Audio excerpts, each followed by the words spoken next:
Assalamualaikum warahmatullahi wabarakatuh. Halo anak-anakku kelas 7. Bagaimana kabar kalian hari ini?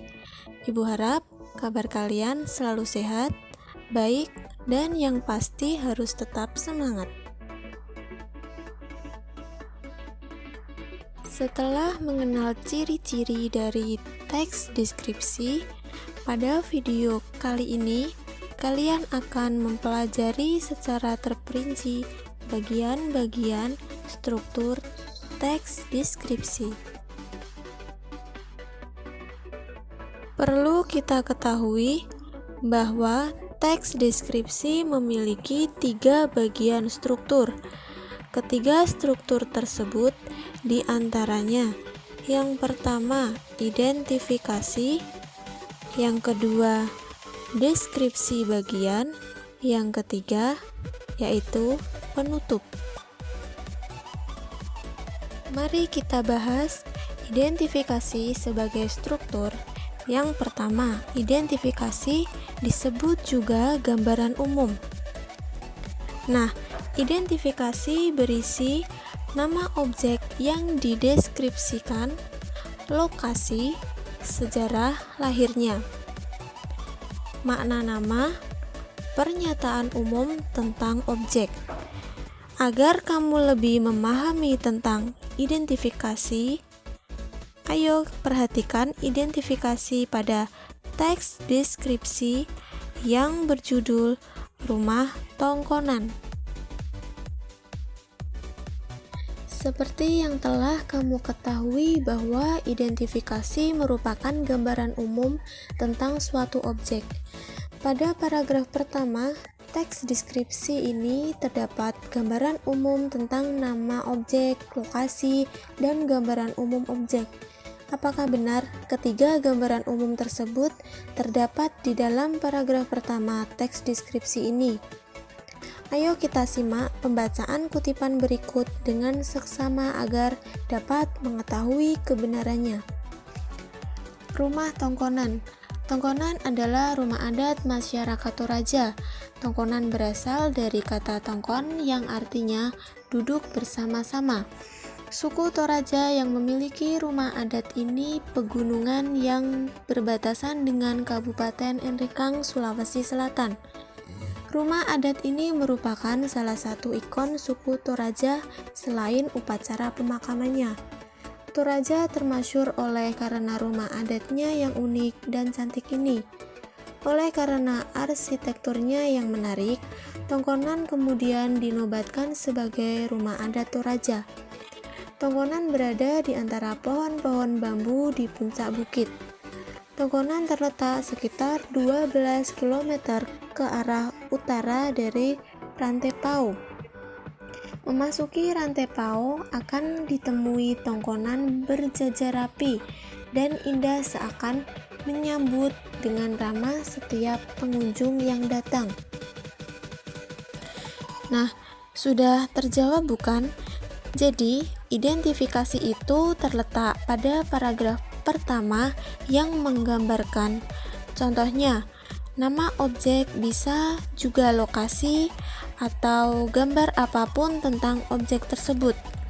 Sudah paham kan? Kalau gitu, ayo kita lanjutkan dengan membahas struktur teks deskripsi yang kedua, yaitu deskripsi bagian.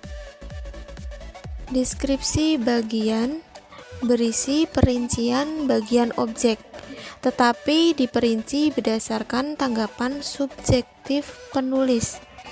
Maksudnya, penulis menggambarkan suatu objek menggunakan pendapat diri sendiri. Kemudian, perincian dapat berisi apa yang dilihat, seperti bagian-bagiannya, komposisi warna, seperti apa objek yang dilihat menurut kesan penulis. Perincian juga dapat berisi perincian apa yang didengar.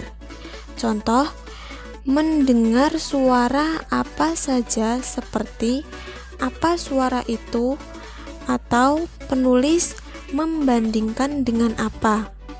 Perincian juga dapat berisi apa yang dirasakan penulis dengan mengamati objek tersebut. Perlu kalian ketahui juga bahwa terdapat beberapa jenis pengembangan deskripsi bagian. Di antaranya akan kita bahas sebagai berikut. Terdapat 4 jenis pengembangan deskripsi bagian. Yang pertama, berdasarkan ruang. Nah, deskripsi bagian ini berisi perincian bagian ruang objek yang dideskripsikan. Misalnya, penulis mendeskripsikan pintu masuk, pintu belakang, atau bagian tengah. Nah, perincian ruang juga dapat menyebut nama ruang-ruang dan ciri-cirinya. Kita lanjutkan, jenis pengembangan deskripsi bagian kedua, yaitu menggambarkan anggota bagian-bagian objek. Maksudnya, deskripsi bagian ini berisi perincian bagian-bagian yang dideskripsikan. Contoh, pantai digambarkan bahwa lautnya, bibir pantai, ombak, pasirnya, dan hewan pantai. Lanjut ke deskripsi bagian yang ketiga, yaitu berdasarkan proses sesuatu berlangsung. Nah, maksudnya deskripsi bagian ini berisi perincian bagaimana awal mulai meningkat, puncak atau inti, dan penutup. Misalnya, penulis mendeskripsikan awal pementasan puncak adegan, mulai meluruh, dan penutup. Keempat, yaitu berupa pemfokusan. Maksudnya, deskripsi bagian ini berisi bagian yang disukai dari bagian yang dideskripsikan. Contoh, bagian yang paling saya sukai dari perpustakaan ini adalah ruang bacanya. Desain unik dengan cat cerah memberikan kenyamanan yang luar biasa pada pengunjung. Kamu akan semakin paham apabila menyimak contoh deskripsi bagian dari teks deskripsi yang berjudul Rumah Tongkonan. Mari kita simak penjelasannya. Biasanya deskripsi bagian terletak setelah paragraf pertama di dalam teks deskripsi. Jumlahnya bisa lebih dari 1 paragraf. Pada kutipan deskripsi bagian ini berisi perincian bahan kayu, ukiran rumah, hiasan atap rumah. Ayo baca dengan saksama agar kamu lebih memahami deskripsi bagian. Berikan jeda untuk membaca.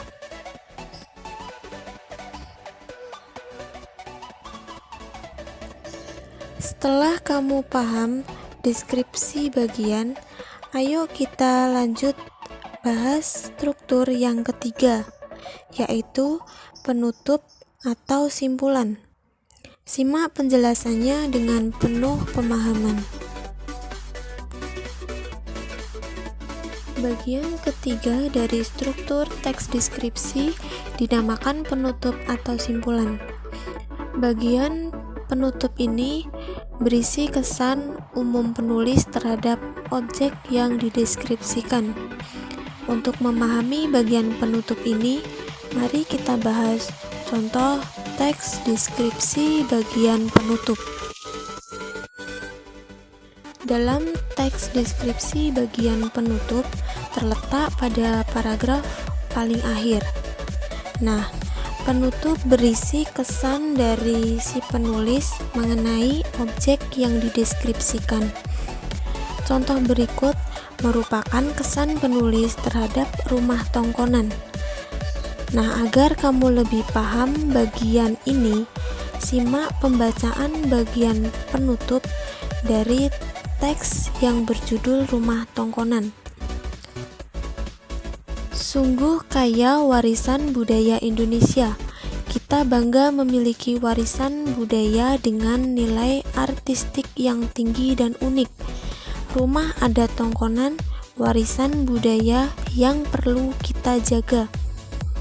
Nah, mudah-mudahan kalian paham ya mengenai pembahasan struktur dari teks deskripsi kali ini. Nah, sebelum Ibu tutup, Ibu akan membacakan sebuah pantun. Pergi ke pasar beli mentimun, jangan lupa belanja lainnya. Daripada diam dan melamun, lebih baik simak video ini ya. Akhir kata, wassalamualaikum warahmatullahi wabarakatuh.